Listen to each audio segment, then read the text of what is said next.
Welcome to the Impact Files podcast. I'm your host, Ned Wells, and I'm really pleased you're here. Welcome to another episode of the Impact Files podcast. And in this episode, Ali and I are delighted to be joined by Ali Peck, Head of Communications at the London Pensions Fund Authority. Ali, welcome to the podcast. Good afternoon. I'm very pleased to be here. Thank you for having me on. Really nice to see you. So, Ali, let's start with an introduction to you, to LPFA and the work that you do. So we are an £8 billion pension fund. We are linked to the Greater London Authority, so our ultimate boss, I guess, is Sadiq Khan. We have 100,000 members, people who work in London, working for the likes of University of Greenwich, British Film Institute, and the Greater London Authority. And we invest for our members for when they retire. So we invest in things that really are around you. Okay, we have trains in East Anglia, we have ports in Aberdeen, we have solar farms on the south coast, and business parks in Cornwall and Tunbridge Wells. And we use the income from that money, we use the income from those investments to pay people their pensions when they retire. So pensions is not just a bank account that sits in the sky; it's actually invested in the assets that surround you in your daily life. We have a team of 3 communications professionals.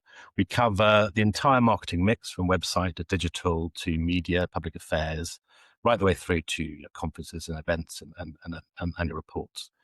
And we also, with sort of a slight twist of fate, cover the operational sustainability of the fund. So the fund made a net zero commitment in 2021. Climate change and the impact of climate change poses a financial risk to our fund and undermines our ability to pay people their pensions. So our net zero commitment is about managing that risk and making sure that in 40 years' time, the infrastructure that surrounds us still exists to allow us to maintain that income and pay people their pensions. So I just wanted to dig into a couple of little details there. I wonder if we could rewind just a moment and ask about you and what's your story? What brought you to the London Pensions Fund Authority? Where did it all start for you, Ali? I, for my sins, I trained as a stockbroker back in years and years and years ago, and then really hated it and was actually probably quite bad at it, well, to be honest. And went into communications. It was around the time of Tony Blair, and I found the role of the media absolutely fascinating in terms of shaping people's opinions. So I worked for a PR agency for a while, and then worked for a pensions consultancy. I find pensions really, really, really interesting because I am, as my children say, very, very, very boring. The fact that we all, pensions is so fundamental to the UK. You can see that in the concept that a government is having at the minute.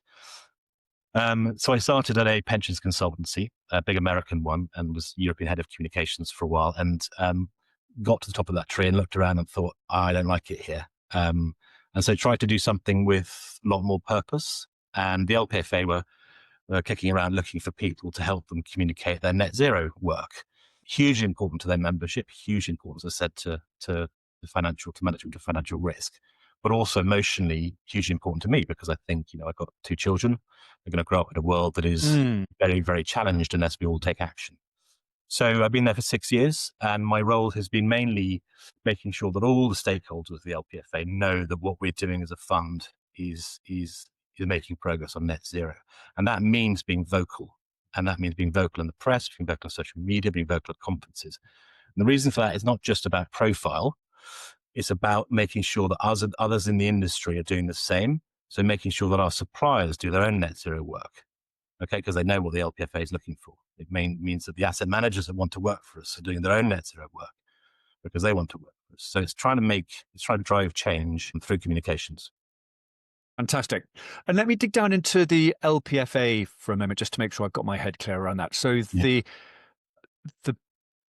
people that would have their pensions with the LPFA, are they employees of London-based organisations that have become your members because they're in London? Is that more or less how it works? Broadly, the historical reason that there are a load of different pension schemes in the UK. There's, from the large, enormous ones like Nest to private ones, to university ones like University USS. We are within an industry called the LGPS, a local government pension scheme. So it's organisations that are to do with local government, okay, Right. in London. And these are replicated around the UK. So total, our industry is about 300 billion in assets. That's just the LGPS. We have about 116 employers in the business. Right. Paying into the fund. We have about 100,000 members. And those are split broadly. So there's about 30,000 active members. That's you and me who are working and paying into our fund every month, every time I get a paycheck. And then there are retirees, pensioners, who are taking money out of the fund and, having a nice time, hopefully. And then there are people called deferreds, who are people who used to be paying into the fund, but are now working maybe in the private sector or somewhere else. And everyone in the UK is a member of a pension fund, should be. So these are public sector organisations and employees in London. Correct. Right. Just interested to know whether the LPFA were among the leaders or the early adopters of their commitment to net zero, or would you say they were riding a trend there? No, we're one of the first and probably one of the better ones. We were certainly, the first, if not the first. And I think we're quite widely recognised in the industry as being one of the leaders in climate action. I think we're also members of an organisation called C40 Cities, which is a network of mayors. And part of our role in being vocal is speaking to other city funds across the world, like Joburg or Cape Town or Detroit and others, to try and get their city pension funds to not necessarily divest, but to invest in green technologies and invest in the transition, but also to use what we've learnt and the mistakes that we've made to improve and to make their own journey. You tend to see a lot of action in those areas amongst the Democrat, particularly in the US, the Democrat populations rather than the Republicans for obvious reasons. Interesting. Thank you. So you're investing huge amounts of money with a view to making a return that can fuel the pensions of your members. Correct. And take me back. I mean, clearly this is an immensely sort of interesting and potentially influential part of driving sustainability. With the LPFA, I mean, how did it start? Do you have a sense of sort of where it came from with the LPFA and when this decision was made and why and who drove it? So good, very good question. So we operate within this concept called fiduciary duty. Okay, as a pension fund, which means we need to do things on the basis of the interests of our members. Okay. Now, climate change, the impact of climate change poses a financial risk. So take company X. It wants to create a new factory, puts a factory in a floodplain, hasn't really done too much risk assessment. This floodplain that floods once every 100 years is now flooding every 5 years. That company is creating, and if we're invested in that company, it's creating a financial risk for us because the factory's flooded more often, the staff are less productive because they're taking time off, insurance is higher, profits are lower. There's an impact on our investment. There's less money. This is a very simplistic view. There's less money coming into our fund to pay our people our pensions. So we want to make sure that those companies are protecting their workforce and protecting their work to make sure that we can pay pensions. This is a financial decision. It's a risk-based decision. It's not emotional as much as emotional as I feel about climate change and taking action. This is hard facts around money. So we are asking all the investments we have, right the way through from Danone to Alphabet and right the way through to real estate and commercial properties, to prove that they are making a transition. And that shows that they are taking the impact of climate change into consideration. And that could be as broad as, asking Coca-Cola to make sure that, profits in the Middle East, for example, are going to be maintained because climate change creates more drought in the Middle East, so it might impact their market share, so the profits might be less, et cetera, et cetera, et cetera. Everything's really interconnected. So that's our fundamental reason for doing it. And the fiduciary duty states that we need to do things with the benefit of our members. Okay. And the environmental element of things. And by sustainability, I mean environmental, not all the other bits and pieces in this case. Because companies that are ignoring climate change or the impact of climate change when they're talking about their business are a reputational risk to us and a financial risk to us. So that's the leverage here from the asset owner perspective. And I think, as a member of a pension fund, everyone has an insight into this. Everyone has a stake in this game. So one of the things I would say to everyone is to make your voices heard to your pension fund, because I think it is very, very important. So our remit as a communications function is to communicate the pension fund's progress. And that draws on the information that all our investors submit to our responsible investment team. Okay. So we started off reporting on our listed equities exposure. And by that, 50% of the fund, so 3.5 billion. And that was saying, okay, our emissions are X. Okay. And that was three years ago. Ever since then, the comms team is trying to get that down to say, right, okay, we've increased the coverage, we've increased the expansion on the areas of assets that we're looking at. Our emissions are now Y. Okay, so we're to do the external reporting of what our companies are reporting into us. Right. Okay, does that make sense? We have done a bit of work with an organization called The Good Economy to map out our infrastructure and real estate investments across the UK, which was really, really interesting. And part of that was a climate risk approach, because we wanted to say, we've got all these asset managers managing some money for us. And they say, yeah, we've got all our investments over here, but asset managers have many, many investments within their fund themselves. Yeah. And it can be very difficult as an asset owner to see in granular detail what's in there. So this mapping project, and there's a little map online I can share with you, shows exactly where our investments are within the UK, particularly around real estate and infrastructure, as I say. And again, that was another governance piece. So that was saying to our fund, our investment managers are saying to us, they're all going net zero. They said they're not investing in any areas that are increased flood risk sites or whatever. And this sort of proves the case. So that's, it was an interesting bit of governance that we did. In terms of the RI, there's a variety of different methodologies that companies use to report on their progress. I mean, if they don't have a sustainability report, that's probably the first point of call.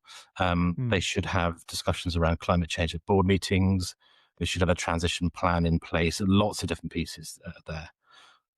Some don't, and we will divest from them if we think they're not performing and they're not showing evidence of transition. I mean, we divested from a lot of fossil fuel extractive industries about 2 or 3 years ago. We don't have any assets in the equities part of our portfolio that now extract fossil fuels from the ground. I mean, there's always going to be things like Sainsbury's, for example, like a lot of petrol stations. How do you balance that as a fund? That's always a challenging thing, because, purists will say, no, don't get rid of everything. But we're a society built on fossil fuels. And it is really difficult, because we've got to maintain the ability to pay people our pensions. And, and a lot of these companies are very cash rich and generate a lot of cash. So it's a very difficult balancing act to be able to say to people, we want you to divest, but we also know that we've got to invest in organizations that generate. I wanted to dig down a little bit further into the reporting side, if I may, because that sounds fascinating. So I don't think we want to go down into sort of endless detail, but I'd be fascinated to know, you're operating at scale with lots of organizations, and they are reporting into you to prove that they are behaving in the sort of the required way. How does that happen? I mean, how often are they reporting? Do you have a large team of people? Is it all automated? Luckily, that's done by our fund managers, our delegated fund managers. So our manager oversees them. There's a variety of different databases and systems. We are required as a pension fund to report on a variety of things.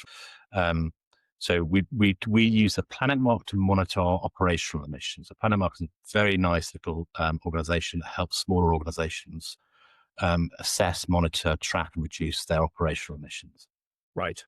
We are required by the TCFD, which is the Task Force for Climate-Related Disclosures, to report on our climate-related risks.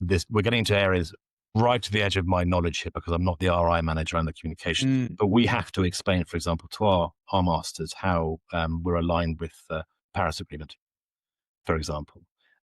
There isn't any requirement for funds to set net zero targets themselves. That's often a voluntary thing.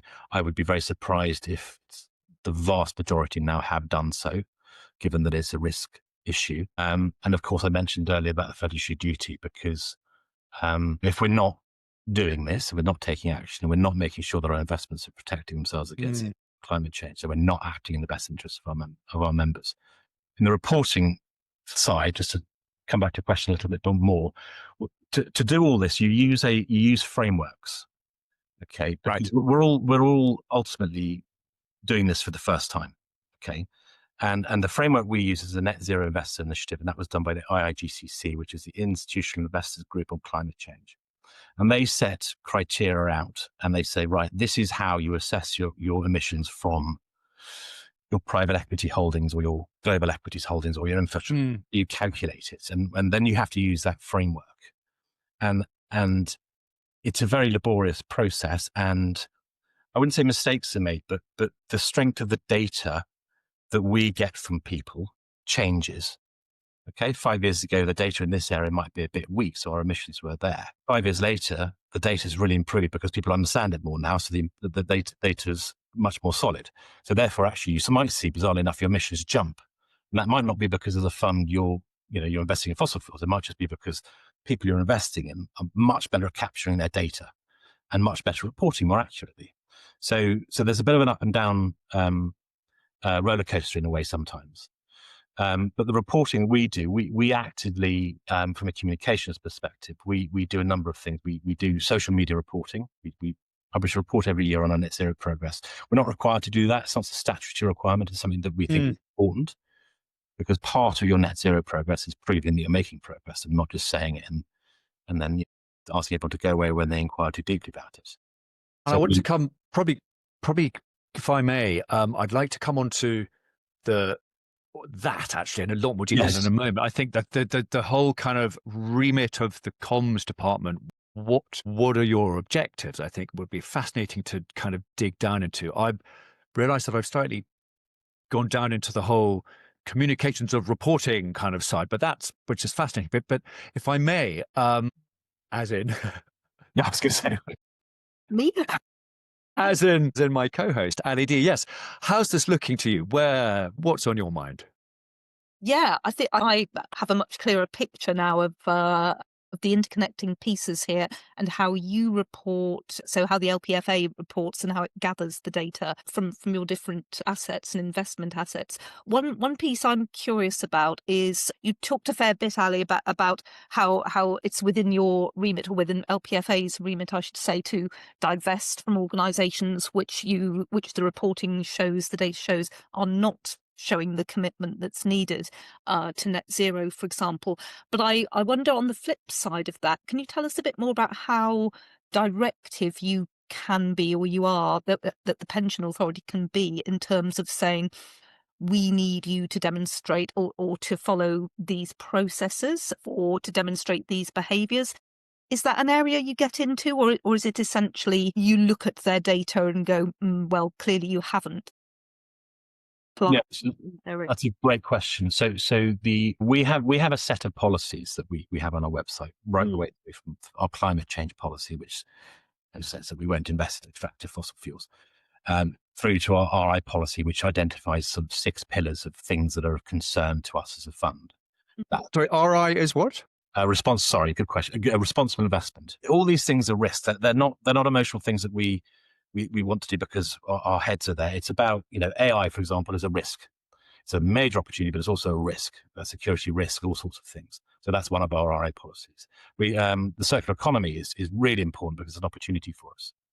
Okay, so we have these policies that say to people, we're really supportive of organizations that do this. We want to invest in organizations that are doing this sort of thing because we think that's going to generate money eventually for our members in the longer term. But on the flip side, we're also then saying to people who are not on those policies, if our fund managers invest in those organizations, we will have a conversation about why they're in there. Okay, if we've said to you, we're not investing in extractive fossil fuel companies, why are they in our portfolio? They shouldn't be. And fund managers won't invest in these things anyway, but they shouldn't do, because they'll be following the policies that we have.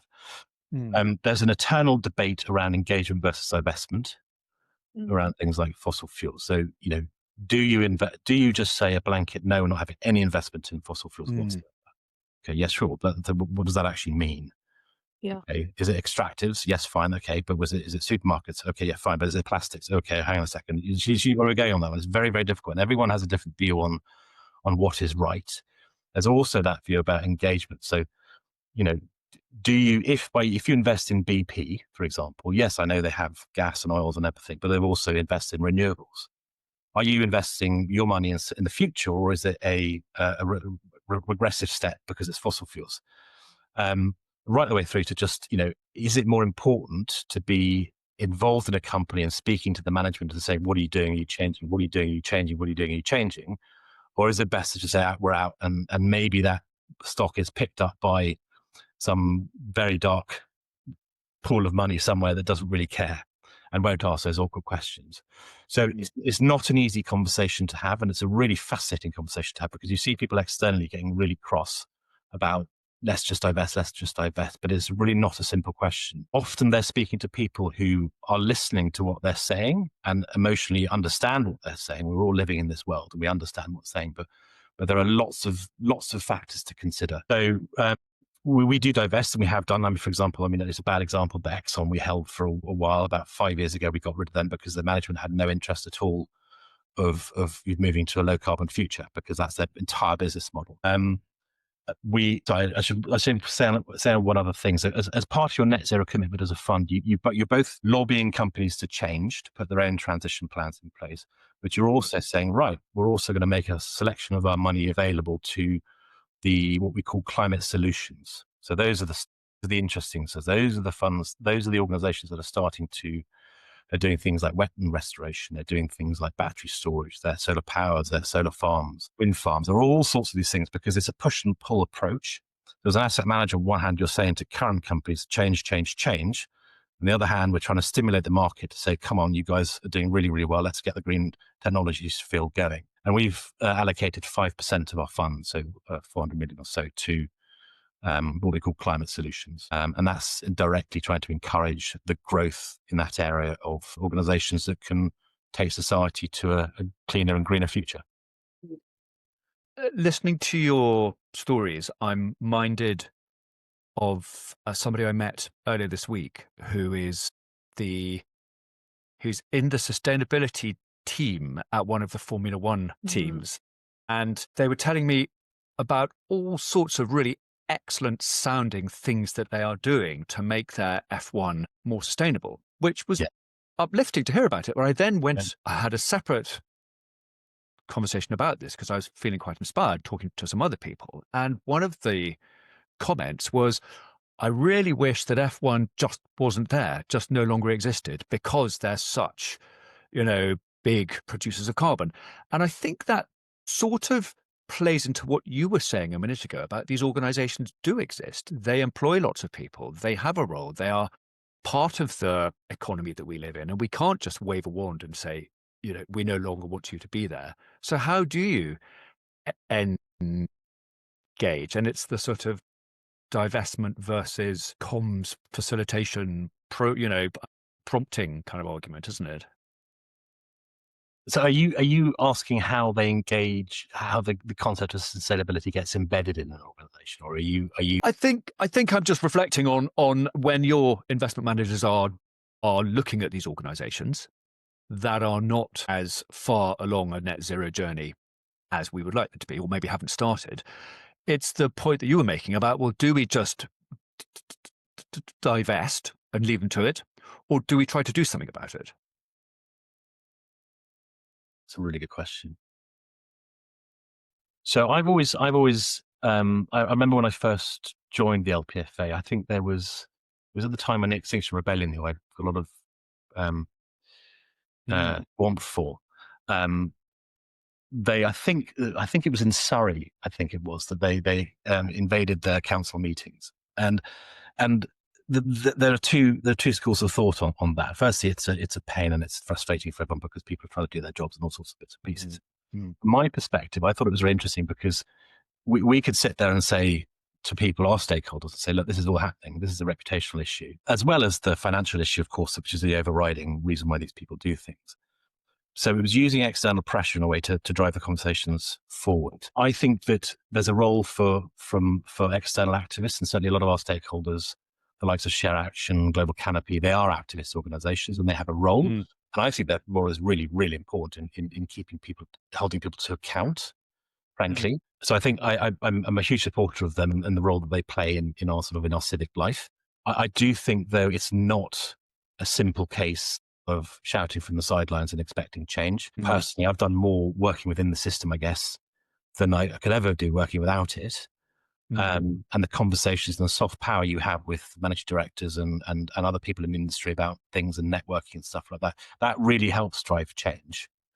For example, I mean, it's a silly example, but opting to do a voluntary net zero progress report and publishing on our website and sharing with the media, that has an influencing impact on other funds and leads to speaking opportunities with our team in other conferences where they get asked questions about other net zero plans. So it's all interlinked. The external engagement from organizations and from people is really, really helpful. And we do survey our members every 2 years and we ask for their views on a variety of environmental and social issues. And every 2 years, yeah. And they came back, and initially when we first joined, it was like, no, climate, what are you doing? And now it's, okay, we've done climate, we're happy with where you are. Let's show us what you're doing on the social side, please.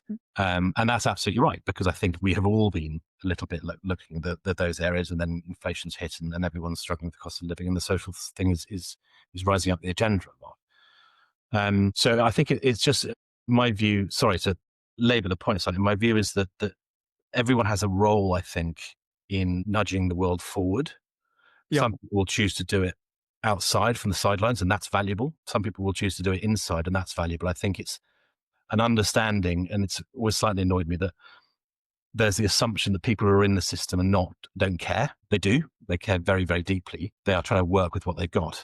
Yeah, I think that's such an important point.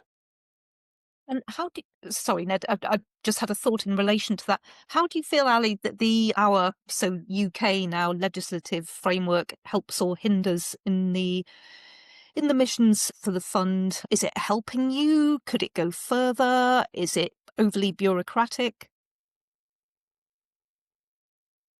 It's a really difficult question to answer. It's maybe multi-pronged. I mean, you mentioned the TCFD and that it is a task force, so it is voluntary. I think it's a really useful framework, but like more of that sort of thing, ratified in law, for example, which I believe is coming with sustainability reporting. Yeah. I mean, I think we always have outliers that will be slow to adopt. I think government support things is always positive because it gives people certainty. I think, from our perspective, it's business as usual. We made a net zero commitment. We are sticking with it. We've got 80% of the fund now under alignment, which means that we've got pockets of assets that we don't have the information for, so we're not quite sure where we are on those areas. And we see the future. We see the opportunities, probably more importantly than the negativity here, in terms of the generation of green jobs and all sorts of things. And I think that's really important to stay on. So I'm slightly ducking the question there because it's not my role really to talk about what government should and shouldn't be doing. I think if we look at this from a risk perspective and protecting our members' money, this is why we're doing it. Makes sense. Yeah, got it. You can imagine some of the people we talk to, depending on which area they're in, they say legislation would really help move the cause or the area they're in forward. Others say, whoa, the bureaucracy is crippling. Well, in trying to achieve our targets and our mission, we're clear on where we want to be, but we're wrapped up in sometimes contradictory reporting. I was interested in your example where it didn't sound like this was the issue, but I hadn't heard of the IIGCC, is that right? The framework for emissions reporting, and it sounds like it's specific to your sector. I'm more familiar with the more generic ones. And so, yeah, just curious really. But it sounds like, as you say, you're clear, your course is set, and legislation will or won't happen over to the side. I mean, you can never tell what the future brings, though, can you? I guess that's the caveat in all this. I mean, the IIGCC are fantastic, and the guidance they provide is good because this is a relatively nascent industry in terms of sustainability. But the point about sustainability, if we're talking about that and about blockages too, I do think it's an interesting point because really, in my mind, and I set up the sustainability team at an American consultancy in the UK years ago, and it's really a cost efficiency and a business management piece. in my view. I don't know, there's different perspectives on it, but it's looking at, it's creating management data and giving management data to your board to identify areas of excessive spend, I guess, and areas where you can find efficiencies, at least in the early days, because those efficiencies get less and less and less. Mm-hmm. So I would sort of say that sustainability is about running a business well, I feel, and it's then feeding that in and seeing how that can then enhance your business. So, for example, we're public sector. Okay, because we've made a net zero commitment, I'm procuring a website and I will ask the web providers what they're doing on climate action, because I want to work with organizations that are doing the same as us, and there's a reputational risk if I don't. And there are other factors, of course, that go into that. But it feeds into your suppliers, and that's one of the most important things, I think, is how you influence your suppliers as a sustainability executive, because I think that they can have a huge impact. We're an organization of really 28 people, so we're small in that sense, but we have a large spend with large suppliers, and they want to retain our business, and they need to reflect our values and what we believe. So that's a very, very powerful thing. But also, I think you then feeds into how you maintain your employee engagement. And that's really important. Employees, irrespective of whether you're younger or older employee, you still want to work with a sense of purpose. Some people are motivated by money, some people are motivated by sort of altruistic things. But that sustainability, that reduction in your water usage, that reduction in your carbon emissions, that is a message that can be sent to employees and to sort of distinguish your brand against others. And I think that's really underused as well. And I think it's really important. I mean, weirdly enough, when we set up the sustainability team, one of the biggest things we had that had an impact was replacing the paper with recycled paper. Really, really weird. We've done all this other stuff, and then everyone's like, "Oh wow!" And it was like, it costs a few £100 to do it, but the message it gave internally was, "Oh wow, this company's doing some great stuff." And that sort of that sort of tiny stuff has an impact, and it's very interesting. So we have gone into lots of detail about how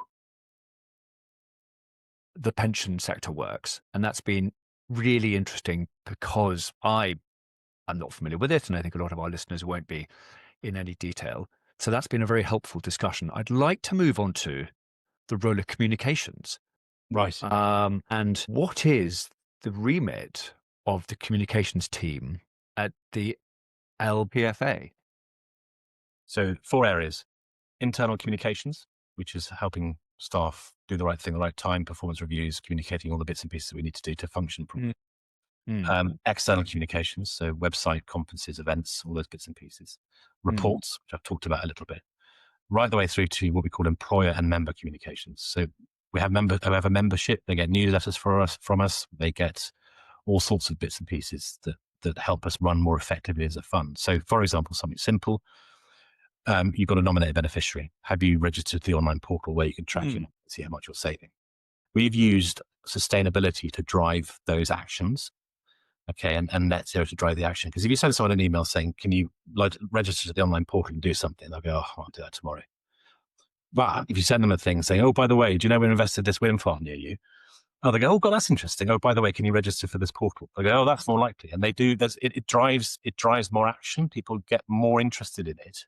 And that's really what I'm interested in. Not so much the sort of the functional kind of processy stuff within comms, but what longer term does success look like for you? What are the messages that you're looking to communicate to drive what sort of action? So we're moving more towards the social. As I said, we're moving more towards what we're doing around things like fair pay. So as well as asking companies what they're doing around net zero and the transition, we're now starting to ask them a little bit more about what they're doing about paying people fairly, what they're doing about responsible technology, how they're using AI, how they're tapping in and supporting the circular economy, all sorts of bits and pieces. The work is still ongoing on that one. It's not been as material a risk, and by material I mean as major a risk as climate change, because flooding is obviously a huge natural risk. So we will be using those examples and, talking a little bit about the fund's impact. And there's a lot of this debate in the industry about the role of something called impact funds.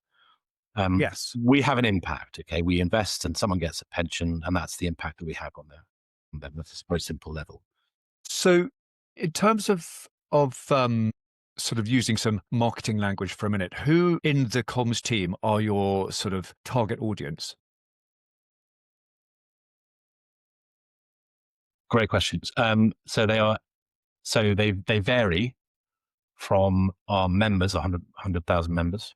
Okay, some who use postal communications, some who digital, some who are difficult to get hold of.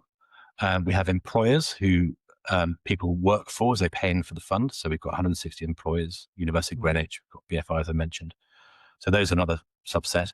We've got political figures. So we've got GLA themselves, the civic authorities. We've got others in the industry, other pension funds and Pensions UK, which is a trade body. So a whole range of stakeholders. If you're looking for who are our customers, they're probably our members, is who we probably define as our customers. Yeah. Sorry. And I suppose from a sort of crude metrics point of view, would I be right that the sort of objective is to get existing customers to stay, existing clients to stay with you, and to bring on new ones, and that you're using the sort of messaging around, I'm sure, the performance of the fund, yes, but also the sort of sustainability credentials and, as you say, more down the sort of social side at the moment? Nearly, but not quite. So we're not an acquisitive fund in that sense. We don't need to. So organizations are defined. They're told whether they can sit in our fund and whether they can be in our fund. We don't go out and pull people in. That's not how the industry works in this particular area of pensions. You're absolutely spot on. That would happen in the private sector. They're trying to pull people in and pull employers in. Our role is trying to make things more efficient. Okay, because if you've got half your membership still getting postal letters because they don't want to log in, that's an administrative burden. So our role is to use the communications to get those people online, to get them in and to get their details accurate, so that we're not sending letters out to the wrong people, not wasting money. All that. It's an efficiency drive, and that efficiency drive, we use all the RI stuff to drive it, because that's what brings people's interest. RI being responsible investment. Okay, sorry, yes. The awful thing about pensions is that we're so bad on jargon. No, but that's fine. LPFA. No, that's really. I mean, that's really important and it's really interesting because it sounds like responsible investment is a really important kind of key to unlocking so many things for you at the moment. Yeah. So what comes back in our member survey year after year, we've done it for 3 years now, is that members want to know two real things. They want to know that the pension is safe, and that's an obvious thing, because we want to know we're safe in retirement, and they want to know they're not to coin a phrase, destroying the planet. And of course they still want to return, because people need to live and things, but it's very, very clear in the responses. So the RI is a way that we say that this is what we're doing. This is how your money is being used. And no one is perfect. There's all these debates that need to be had about how you're investing. Sure. Some person agrees with you investing in X company, and some person agrees with you investing in Y. But broadly, the business does a good job of trying to push things in the right direction. And then you'll find that in the public sector. There's a lovely ethos in the public sector generally, particularly the LGPS, about people doing things for the right reasons. I mean, you can get a lot more money in the private sector, I'm sure, but people tend to be doing things for others, which I really like. I think it's quite illuminating after 10 years from American consultancy. So interesting. Ali D, any thoughts on this? Let me see. I guess there's a lot to digest. I think I've been digesting properly. I'd be interested to, unless you were coming to this anyway, Ned, to talk a little bit more about what seems to have become a balancing act these days, or potential balancing act between greenwashing and green hushing. The risk of those two things would now be a good moment to talk about that. Cool. So perhaps, yes, give us your thoughts on that, Ali, if you would. So that is one of the reasons. So we've done three things with the LPFA. We did our net zero commitment, and what we then did, we partnered with Chimele, which is a fintech, and we set up something called the equity dashboard, and that shows real-time insight into what we're invested in the equities. Okay, and we did that because we can show, therefore, when we said we made a net zero commitment, someone can go onto our website and say, well, hang on a second, you invested in it? No, you're not. Okay, you are invested in these, and that's a transparency thing. Okay, we're being active about being open about how we're investing. We then did this map that I talked about our infrastructure investments, and that's also on our website. You can see that. And then more broadly, we publicize everything that we do: reports, press, social media, because generally people don't promote things if they're worrying about it. Okay, so it's there. You can see it. If we made a mistake, then we've made a mistake. I mean, that does happen. I mean, we are human after all. On our view is transparency is really, really important. And people can take that as they find it. We can give them the information, and then they can digest that as they want. We still get people saying you're not transparent. We've got 70% of our assets online where people could check it, that people are still saying, but I don't know how you're invested. So people don't always read the communications, which is brilliant. So it's quite frustrating. But undoubtedly, there have been mistakes, I'm sure, in the past with organizations, and I'm sure we've made some. But we've always been quite committed to transparency and quite clear about that it has to be online and people have to look at it. Because otherwise, what's the point? People look at you and say, well, you're just saying this, you're not actually proving it. Yeah, show us the evidence. Show us the evidence. And the evidence, the evidence is a nightmare. I had to write I wrote the first report when we had 6 goals in our first net zero report. It was quite easy, quite simple to write. The latest one's got 25, and it's really complicated making that in a simple format that someone can understand. Someone outside the pensions industry can understand. So if you know anyone who can do communications in the pensions industry, please let me know. Because there's the thing. So we have to share executive summaries. We try and make it accessible, and we have a certain level of writing that we write our reports in to try and make it understandable for people. That's challenging. People really want to know that we're doing okay. You're doing okay? Yeah, we're fine. Thanks very much. And then they move on. I would love to say that I have a readership of my reports in the millions, but I think it's probably in the low tens, I think sometimes. Perhaps preempted my next question, because I was curious as to just what sort of volume of traffic you get in terms of people coming to you saying, well, here's an interesting point in your report or on this dashboard. Tell me more about it, or what does it mean, or tell me the next level of information. Does that happen or not so much? Yeah, yes, it does actually. It does. They love the fact that they can see how we're invested, which is really, really good. And it does pose some really challenging questions.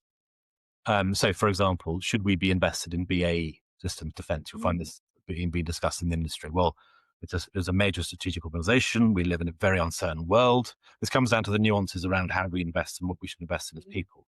And that prompts those sort of discussions. We run an annual forum, which is coming up in December, for all our members can come to, and they can dial in online and all sorts of stuff. And that's, again, a transparency issue. So they can speak to our membership, they can speak to our executive committee and ask them lots of questions. And one that does come up is about defence spending and defence investing. Should we be investing? And it's very, it's lively. It's lively, and that's absolutely right. It's absolutely right that we should be quizzed on how we're investing, because it is all our money. We all have a stake in the world, and without having that level of openness, which doesn't fit many people. It doesn't fit some people. Some people don't like it because it opens up questions about what happens if they make a mistake and all sorts of stuff. But without that level of openness, you don't get those levels of questions, and you don't get that level of understanding that then comes in how complicated a world it is. Yeah, of course. That Ali P was so interesting. I think that Ali D was kind of phrasing the question so that it would be okay for you to say, well, actually, not many people read our reports.